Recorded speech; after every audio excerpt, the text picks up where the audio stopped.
I thank Scott Stewart for concluding the opposition case.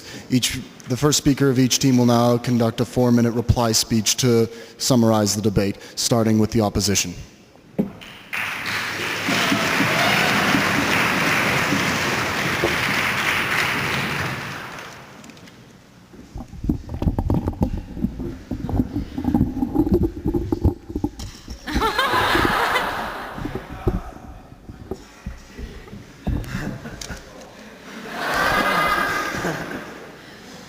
What we've seen today from side proposition is the stance that Canada is great and can solve the world's problems on its own. What we've heard today from side opposition is a more realistic approach, an approach that realizes that although reducing Canada's emissions would be really great, that in order to actually solve the problem of global warming, which we've heard rants from on side proposition today, we actually have to get the global community on board. And what we've shown you throughout this debate today is how crippling Canada's economy by instituting a carbon tax actually isn't going to work towards that goal. So this debate today comes down to 3 fundamental questions. Firstly, does a carbon tax affect Canada's emissions? What we've heard from the proposition is, well, of course it does. No one likes to pay money. They've said that there'll be alternatives funded. But what we've shown you throughout this debate today is because no one likes to pay money, they'll leave Canada and go to other places where they can actually pollute more than they do now, thus actually perpetuating global warming. What we've shown you throughout this debate today, that in the long term, if we cripple our economy in the short term, we actually won't be able to bring about a meaningful way of combating global warming.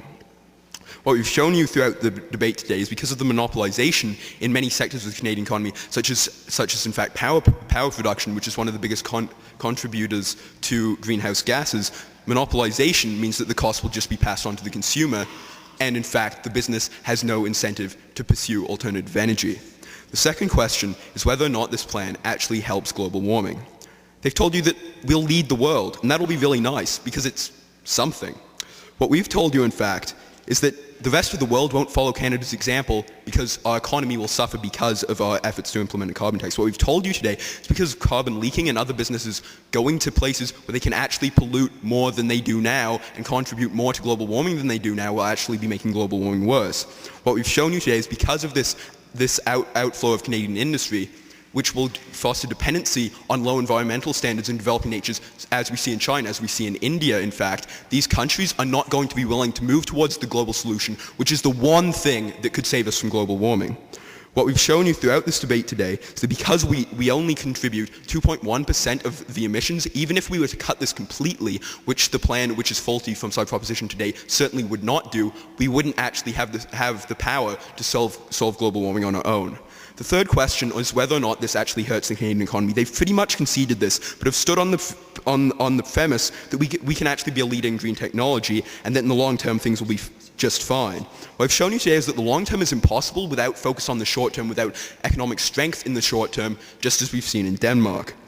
When we look at Scandinavia, they're leading the market, they're leading the way, they're many years ahead of us. We cannot become the leader if we're starting from 500 meters behind those who are leading the race. What we've shown you today is because Canada is an economy that has both manufacturing and a large resource-based industry, this is not a plan which is feasible in our specific context. What we've seen today is a team which has proposed a Canadian-centric view. This is a team which has proposed a global view, which would actually address the problem of global warming by not discouraging other nations from pursuing a path to solve the problem. What I've seen today is at times a team which has been optimistic about how well their solution will work versus a team which has been realistic on side opposition. What we've seen today on side proposition at other times is a team which has been pessimistic about the amount of resources which currently exist in the world versus a team on side opposition that has been realistic on this count yet again. What we see on side proposition is a team which advocates the destruction of the Canadian economy to pursue something that won't even work, versus a team on side opposition which would foster the preservation of the Canadian economy. Furthermore, because Atlantic salmon is simply superior to Pacific salmon, we beg to oppose.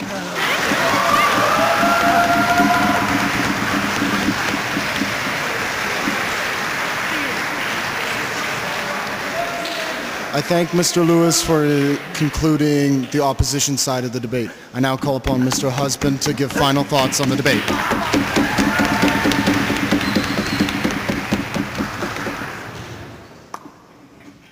opposition has basically told you two things throughout this round.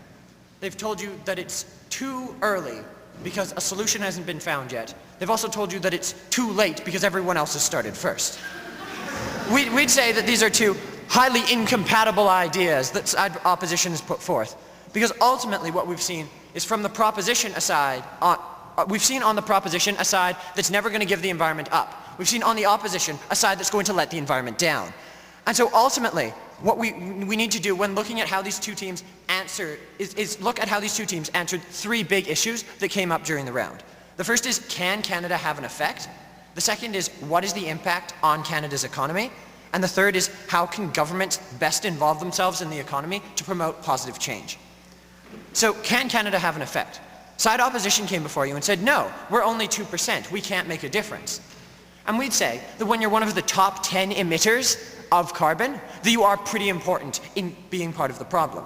But moreover, regardless of the numbers, because it is our territory that is plunging into the ocean and raising global sea levels, we are politically obligated to look after that territory. Above all else, it is our mandate, it is our problem that we need to protect against. And so they said we need a global solution, but we'd say this is the only solution. This is the solution that's been proven in Scandinavia, and no real alternative has been offered by the opposition.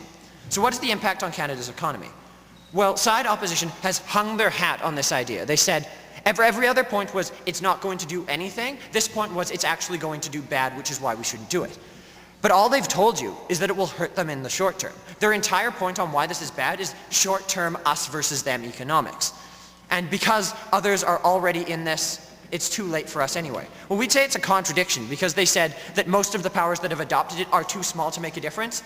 But then they said because these other companies these other countries have already started it, that they've taken up all the room as market leaders. We'd say that they're either too small or they're too large. We'd like them to make up their minds. But we'd say that when you look at the reality of these nations, there is more than enough room in the market on renewable, greener alternatives for Canada to have its place. Canada can be one of the vanguards that actually puts this idea forward and becomes a market leader. Because this is the only way in the long term to survive economically. While there may be short-term consequences, and I'll get to why their analysis of short-term consequences is dubious at best in a minute, we say that in the long term, the only way we can survive economically is actually to pursue this. So they said that Canada's economy is basically about natural resources.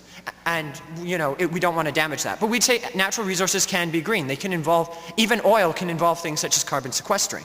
But here's where the real contradiction came out, because they said Canada's economy is almost entirely based on natural resources, and then they said people are going to run away and do other things in China, and China is going to outcompete us. I would like to know how China can outcompete Canada at extracting Canadian natural resources. We'd say that a company needs to be in Canada to engage in that particular pursuit. And as a result, you can't be outcompeted in that area. And that's the reason that despite the fact that China can do most things cheaper, there still are a lot of people who still operate in Canada. And we also have to understand that a lot of these resources, such as oil, are getting more and more difficult to extract. The resources are there, but it's getting more and more expensive. So how can governments best involve themselves in the economy? Side opposition literally said, do nothing. They said, stay out of it and do nothing.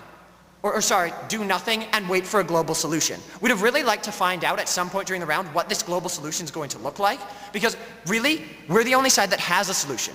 We're the side that says, use taxes that can guide the market in a non-destructive manner. We can't wait for a nebulous global solution that may or may not come up. We need to take a stand. We need to be the forefront, the vanguards of this. Because ultimately, the realists are the ones who point to the solution that actually exists in reality. The realists are the ones who look at the solution that actually works and is effective. For that reason, we proudly propose.